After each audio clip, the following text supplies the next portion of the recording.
December 6, 2025. Recorded live from the English Valley's History Center. Here's Jackie. Hello, my name is Jackie Geringer McDermott.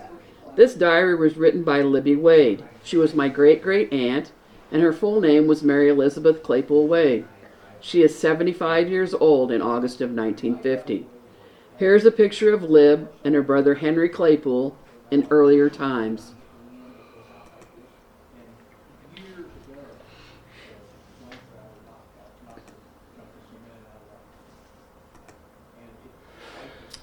August 25th, 1950.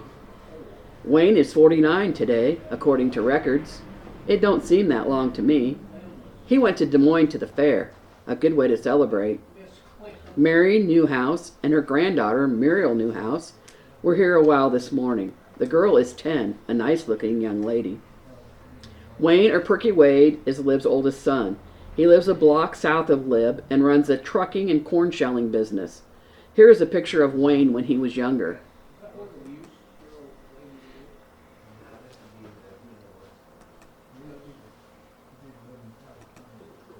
I have not yet found a picture of Mary Newhouse, but here is a picture of her granddaughter, Muriel Newhouse, who was a member of the English Valley's high school class of 1958.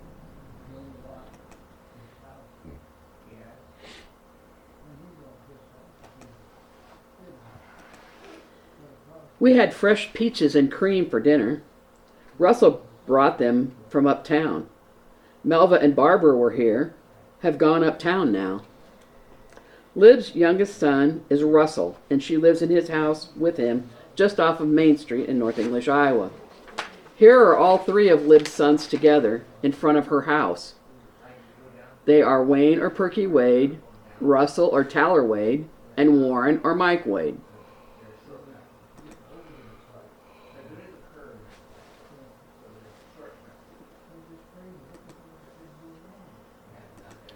Melva is the wife of Lib's grandson, Harold or Stub Wade, and I don't have a picture of Melva yet. Her daughter Barbara is a year old, and here's a picture of Lib and Barbara, her great-granddaughter, down in front of Wayne's house.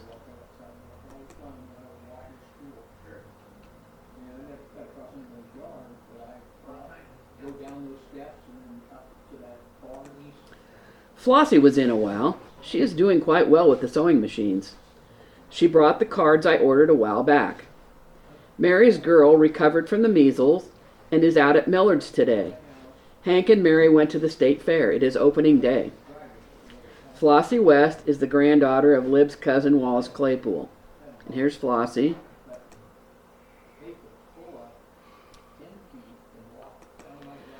Flossie is living with her parents, Millard and Molly Claypool, on their farm north of town with her daughter Barbara West. She works for Mahana's, demonstrating sewing machines at their store downtown.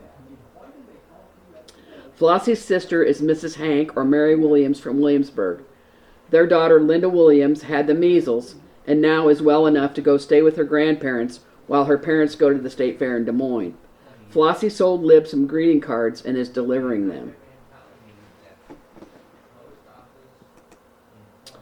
Jenny is helping Belva can tomatoes. Jenny is married to Lib's son, Wayne Wade, and Belva Yoss is her young married granddaughter. And here's Jenny.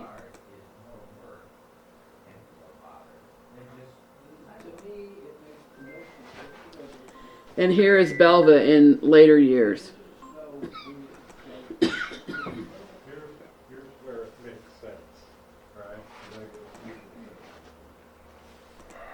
Hattie came after supper, brought us a mess of sweet corn and some greeting cards to show. She is taking orders for cards. Hattie Newberry Killian is Lib's neighbor. She lives a block away in her house on Boland Avenue, where she takes in boarders, including Leona and Levon Bursler, her nephew and his wife. Hattie has been battling cancer. Another way to make some quick money in those days was to sell greeting cards door to door to your friends and neighbors, or go door to door selling them. Russell went away, I suppose out to Mildred's. Russell's longtime girlfriend was Mildred Reese, who lived with her parents on a farm west of town. And here's a picture of Mildred and her brothers when she was young. Yeah. Yeah, it did.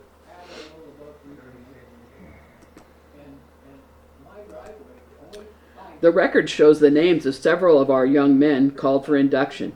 Such a pity they have to go. The North English Record is the local newspaper. Carl Hogendorn writes the columns and urges servicemen and women to stay in contact with their friends and neighbors in town by reporting what their status is and where they are stationed and corresponding with the newspaper. Service members are sent a free copy of the newspaper each week. Jessie Schulenthaler is in the Cedar Rapids Hospital for treatment of hemorrhoids. Jessie Schulenthaler is the wife of Lib's dentist, Dr. A.C. Schulenthaler, and they live a block away on Boland Avenue. This picture that I'm going to show you now is of Doc and Jessie that came from Trish Garrity, and Trish later lived in this house also.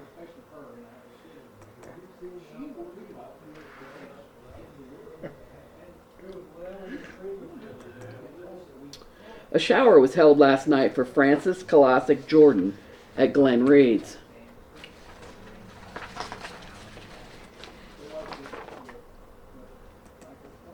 And here is Francis Colosic Jordan's wedding announcement from the North English Record.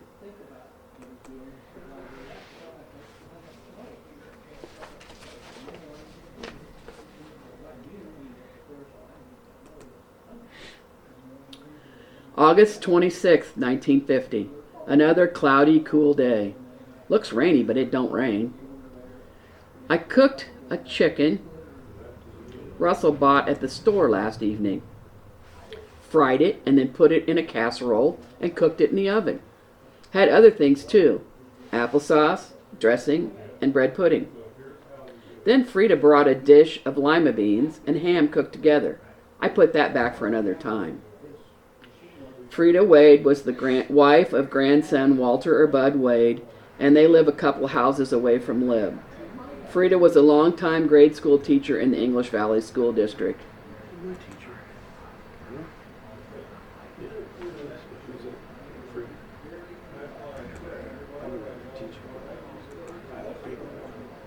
Tracy came, had her dinner before coming, but ate a little with us. She said Ronnie has trench mouth. They had him to the doctor yesterday. She brought me some plums like we used to have at home, big red ones. Tracy Wallace was my paternal great-grandmother, and here she is standing in the yard at her house down on Smoky Row or East Washington Street.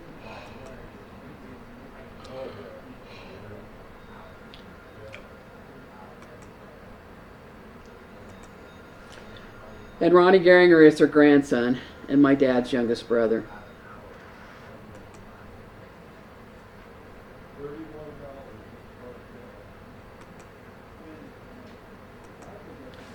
Mrs. Bolts was up. Her tomatoes are beginning to ripen.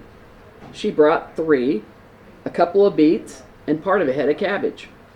Elizabeth or Lizzie Geiger Bolts is Lib's 89-year-old neighbor. Hattie stopped on her way to Edith's. She is going to get her hair trimmed. Edith Brooke was a hairstylist uptown. I found this article about her in the box of donations from Dean and Eloise Moore's family. Edith was originally from Kellogg, Iowa, and had established her beauty shop in North English in 1939. In 1950, her son Keith is in college at the University of Iowa in Iowa City, and her son Dale is in college at Central College at Pella. Edith's shop was on the top floor of Homer Kirkpatrick's produce store, which is where Ken and Barbara Brown now reside.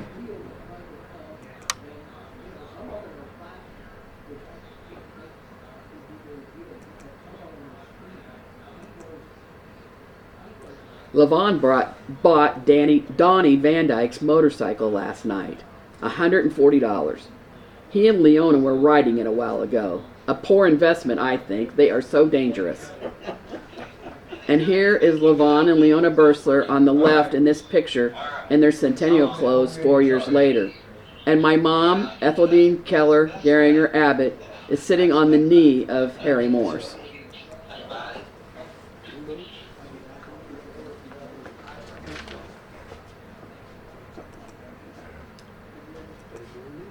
Evelyn and the girls were here.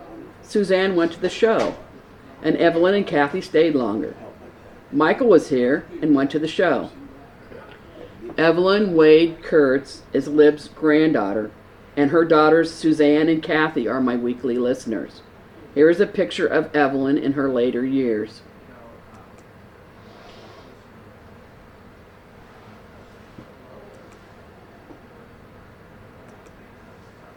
Suzanne Kurtz is now known as Sue Walrab.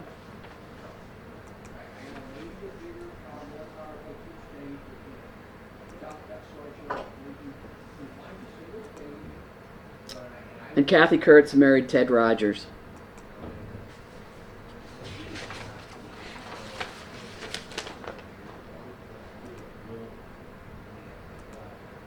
I think that the Michael that Lib is referring to is Mikyas, her great-grandson, as Lib generally calls everyone by their proper name.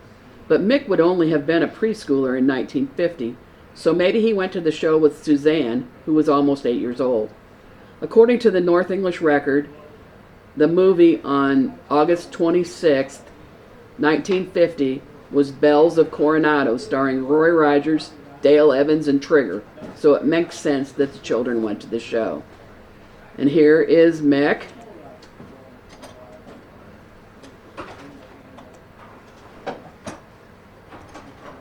And here is the theater bill from the Orpheum Theater that night.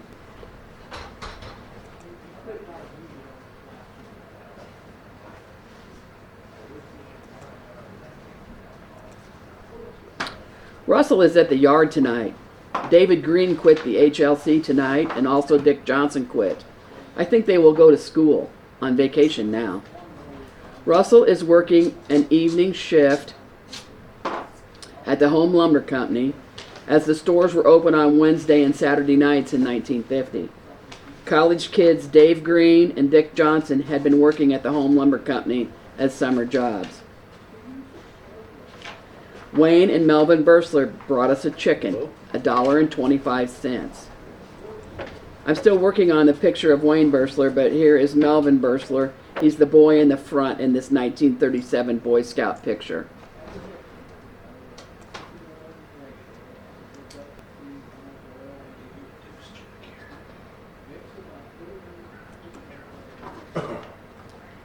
August 27th, 1950. Cloudy, but no rain here. I heard they had rain in Iowa City and Des Moines yesterday. It always rains during the state fair. Churchill's and Lewis Miller's went today. Lowell and Henrietta Churchill lived directly across the street from Lib. They were the parents of Mrs. Larry or Joanne Harris. These pictures are from the 150-year North English History book. The first picture is of Lowell Churchill in 1954, and he is the second person on the right hand in the back row.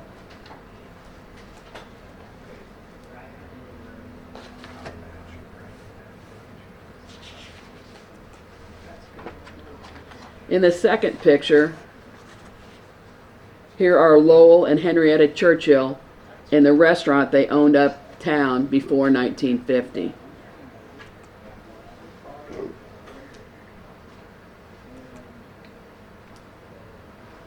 The other people that went to the fair were Lewis or Dutch Miller and Imo Reed Miller, his wife.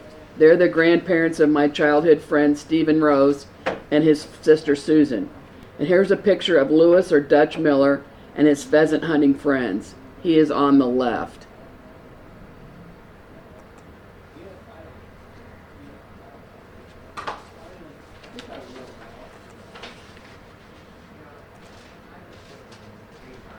Russell went out to Layton's this morning and got some sweet corn, beets, and a few carrots. Layton, or Happy Claypool, was Russell's cousin, and he either bought or was given some fresh vegetables from the Claypools. Here is Layton on the stool on the right side in this picture.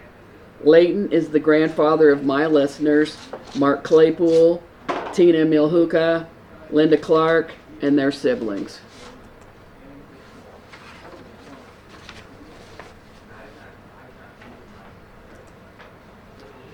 Mrs. Bolt stopped in on the way to church. She rode with Elsie King. Russell went to church too. Was home for dinner but is gone again. We had a shower about 2 p.m. and some more later. No one here, so I wrote a long letter to Anna and another one for an apron pattern, etc., and one for some recipes, which I'll probably never use. But it is one way to keep interested in things. I saw Barney go by. He was so tottery he could hardly walk, was carrying sacks of what might be bottled goods. Ruby Hohenschel, that used to be her name, and I suppose it was her sister, and another girl and boy carried tomatoes past. Ruby Hohenschel Kavanaugh is the mother of my listeners Pam Scheel and her brother Rick Kavanaugh and their siblings Randy and Jody Kavanaugh and the late Tana Losey. Here's a picture of Ruby and Ralph Kavanaugh.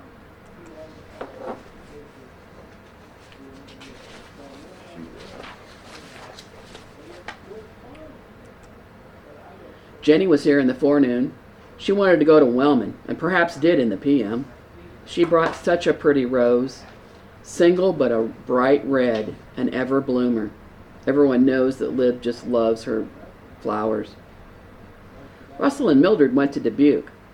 I was a little nervous, I guess. I didn't hear Russell come in, and when I did hear him, I was afraid it was someone else. Silly. That's the end of the diary portion for today. The English Valley's History Center has been operating on Main Street in North English since 2006.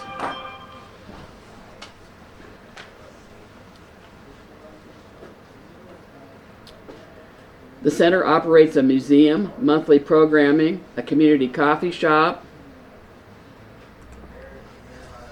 The English Valley's History Center has been operating on Main Street in North English since 2006.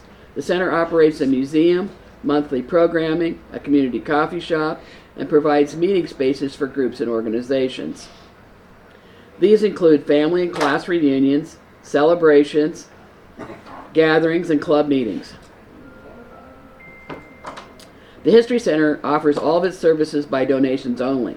It does not have annual memberships like many other historical organizations and relies largely on private and community donations. It is a 501c3 nonprofit organization, and donations are tax deductible. Your support of the History Center would help continue its operations and provide a valuable community asset. Please send donations to the English Valley's History Center, P.O. Box 70, North English, Iowa 52316. This is a reminder that the next alumni luncheon group will meet in April at the Main Street Pub and Grub in North English. The meeting for next Monday was canceled because of the weather and other factors. Please contact Linda Holden Carter or Alice Flooring Stramer for reservations in April. In the stack of pictures that Trish Montross Garrity brought, we found this picture from the 1958 Creamery Picnic parade that is in color, of a yellow convertible carrying Mayor Frank Allen.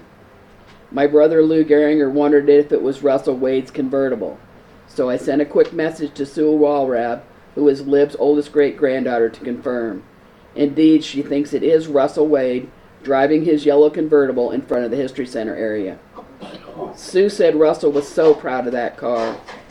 The Dr. Geiger house is in the background, and you can see it needed paint even then.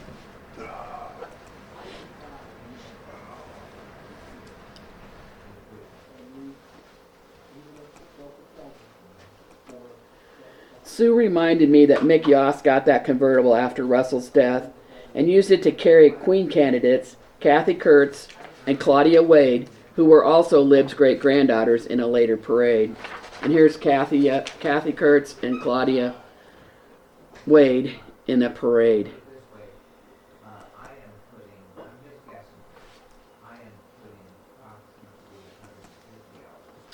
Correspondence. Mary Warner Kunert from Oregon said, "Thank you so much for featuring my mom and dad today. It was great seeing the old pictures and hearing the stories." Mark Claypool from Sigourney said, "Jackie, I sometimes close my eyes and picture all the people that you mentioned and show pictures of so many that I remember as a child and a young man growing up. It's always a treat to remember life back then." Anita Montross Copeman said, Bruce and Georgia were such kind people. Georgia's smile was always heartfelt and beautiful. Helen Kirkpatrick Schwietert from Colesburg, Iowa and Lake Placid, Florida, called to comment on my story on Bruce and Georgia Warner. Georgia was one of a kind, she said. Trish Montross Garrity also remembered when Georgia Warner was 80 years old and the Sunday school kids had a new tunnel that stretched around the room, and Georgia got right down and went through the tunnel with the children. She also remembers that Georgia tap danced at 80 years old in a program at the celebration. Diane Bonneter-Cassens from Lanark, Illinois said, "Nice tribute to a wonderful couple, Bruce and Georgia Warner." Regarding the pictures of Dr. Max from the 1965 parade, Barb Best Wright remarked that she loved Dr. Max and Mambo. I did too. I heard from Alice Floring Stramer from Watkins.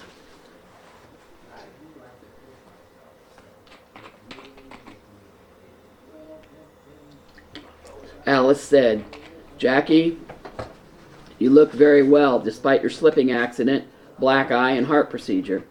You do a good job and must spend hours to get the podcast ready for us to enjoy. It was always great to see and listen to the history of the people who formed our community. Our family moved into town at West Washington Street in the 1960s, so I was a teenager before taking walks around town. Attending St. Joseph's was mainly the only times I went to the east side of town. I believe the newer church was built when we moved into town, next door to the Phil and Georgine Ackerman family. I used to babysit and play with Pat, Tim, Mark, Paul, Jim, Georgia, and Alan. I know that Georgia Ackerman Gent is one of my faithful listeners, and Alan Ackerman is on the board of the English Valley History Center and helps me produce my broadcasts. Our condolences today to the family of Mary Ann Tegatz, who has passed away. Mary Ann Holton graduated from English Valley's High School in 1978 and was here at the History Center for the alumni reunion this summer. Her siblings are Linda Holton Montross, Rhonda Holton, Dean Holton, and Sandra Holton Wiseman. Her parents were the late Otis Holton and Opal Gerard Holton. Her father was on a crew of Holton family members who helped build many houses in North English.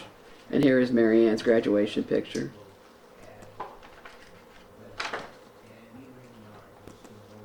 I'm working on a story on the Smoky Road kids about those of us who were raised on East Washington Street.